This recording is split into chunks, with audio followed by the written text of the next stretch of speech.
What's up, everybody? It's Damien from the band Mash and Flutter, and today we're going to talk about a subject that's near and dear to every guitarist's heart: tone.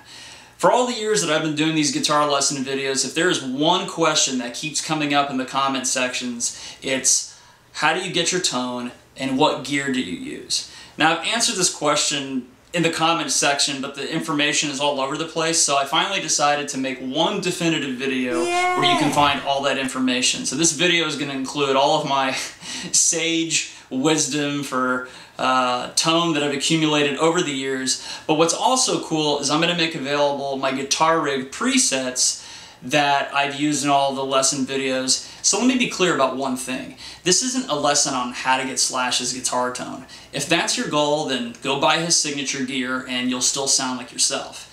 But if you're trying to approximate it and get in the ballpark and have a great rock guitar tone, then that's a pretty easy thing to do, actually, because at its core, his tone is a Les Paul plugged into a Marshall. So this is more of a tutorial on how I get my rock guitar tones using Guitar Rig, which I use in these lessons and my music in Mash and Flutter. Alright, so number one, use a low to moderate output humbucking pickup. I think this is probably the most important thing because with the exception of your hands, your pickup is the first thing in your tone chain. And I think for the best tone and the most versatility, using a low to moderate output humbucking pickup is the best thing you can do for your tone. So why is that? Well, when you have an otherwise hot or overwound pickup, you're going to lose a lot of the tone, dynamics, and depth that you would otherwise have with a low or moderate output humbucker. You see, the principal reason why companies and pickup winders were even making overwound pickups in the first place was so that the pickups in your guitar would drive your amplifier harder. Because back then, they didn't really have high gain amplifiers. But now, these days, obviously it's not an issue because you have high gain amplifiers all over the place like Bogner, Soldano, Rivera, and Marshall, just to name a few. So if you want more gain today, you just adjust, the knob on your amplifier, or you put a tube screamer in your tone chain. Alright, so there's three reasons why I absolutely love a low to moderate output humbucking pickup. Number one, and most importantly, is that there's just straight up more tone. A good pickup will have an array of tones and depth just by the pressure of your pick attack and how hard you hit the strings. I'm going to try to demonstrate that notion here by using a pair of Sheptone Tributes with Alnico 5 magnets. The bridge is wound to 8.1K and the neck is wound to 7.64K, which is kind of considered the sweet spot for PAF pickups. I'm using Guitar Rig 5 and I'm using the Mash and Flutter THICKSACK Blues preset, which you'll be able to download for free. I'm also going to just use the neck pickup, and I'm going to go ahead and turn this up to 10 and I'll show you what we got.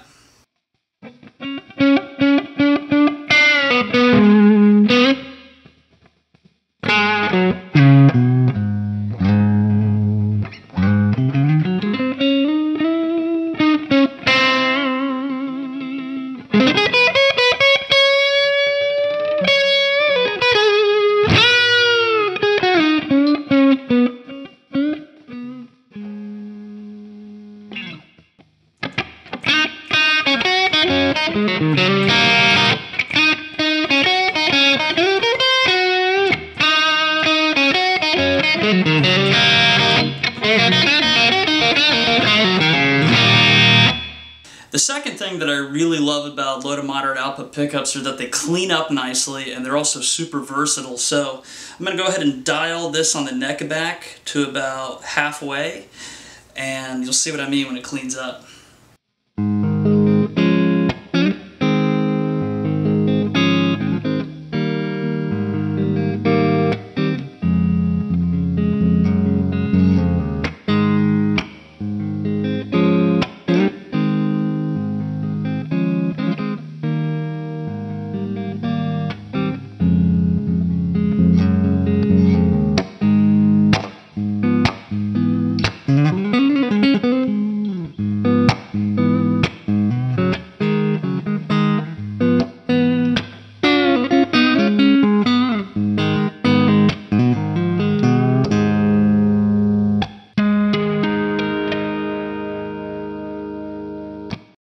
the idea. Cleans up really nicely, and you can do a lot of stuff with it. The thing is that when you have an overwound pickup, you can't clean it up, so it's almost like adding too much salt to a soup.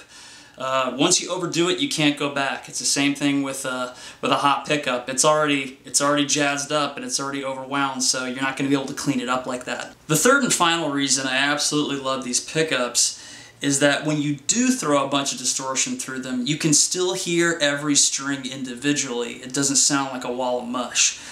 Here's an example of what I'm talking about.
Alright, number 2, guitar strings.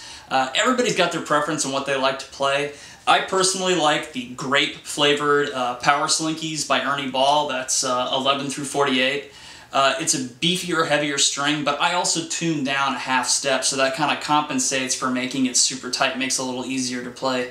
Because when I first started playing guitar, I played on 10s in standard tuning. Today, I like to play 11s, a half step down. I just like the way it sounds. It sounds a little meaner, a little more, it sounds a little darker, so that's just what I like, but obviously, you know, fool around with tunings yourself and find out what you like. Alright, number 3, guitar picks. There are 2 brands that I prefer. I like these Dunlop Ultecs, and this one is a 1.0 millimeter, and then these Claytons right here, which are 1.07 millimeters. Now, both of these are kind of a synthetic tortoise shell, and they both have a really bright attack. And these Claytons right here actually come with a bit of a point on them, so I'll take some sandpaper and actually kind of take some of the edge off so it makes it a little more playable. Now, you might think for a second, like, well, do picks really make a difference in tone? And believe it or not, very subtly, they do. Back when I worked in a music store many, many years ago, we actually took all the guitar picks in the store and did kind of like a blind taste test, so to speak, and just kind of listened to the same chords over and over again, but with different picks. And believe it or not, it did make a difference. You could actually hear it. And that day, the brightest picks in the store were actually these Claytons, and since that day, I've always used them because I really liked the way they sounded. So that's what I use. Number 4, if you own a Les Paul, do yourself a favor and upgrade your bridge and get a Tone Pros bridge.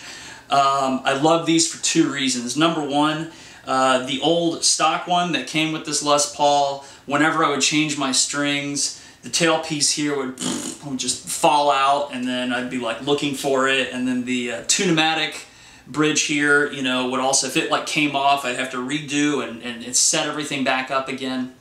What's awesome about Tone Pro stuff is that there's actually a little Allen wrench slot on both the tailpiece and the Tune-O-Matic bridge, where if you tighten it, it's going to stay pretty much bolted to the guitar. So you can change your strings and this stuff doesn't move. And then the second reason I like it is that I can swear that I have better sustain actually with this stuff in there. So I'm a huge fan of the Tone Pro stuff, and it's definitely a worthwhile upgrade if you're a Les Paul owner. Number 5, I changed the wiring in this guitar using the RS Guitar Works Modern Upgrade Kit, and it comes with new wiring, new caps, and new pentometers. And I've got to say that when I changed out the wiring from the old standard stock stuff to the RS Guitar Works stuff, it definitely made a positive change in the tone of this guitar. And finally, number 6. As you guys are well aware, as I've already demoed it out, I use Guitar Rig. I love it. I think it's a wonderful piece of software. But if I was going to give you any tips on using Guitar Rig, you've got to be patient with it and you have to experiment. So even though I'm making my personal Guitar Rig patches available, you've got to remember they're probably going to sound different when you use them. For example, you guys already know what I'm using here, but if you're using like an Ibanez or a Jackson Soloist and you've got some 9s on them and you've got a really hot pickup, you know, my presets are going to sound different from what you've heard on this video. So be patient with it. It'll reward you if you're patient and you experiment with it and try to dial your stuff in. So great piece of software, and other than that, that's pretty much it. Do you want to get a handful of guitar playing ability? Just click around.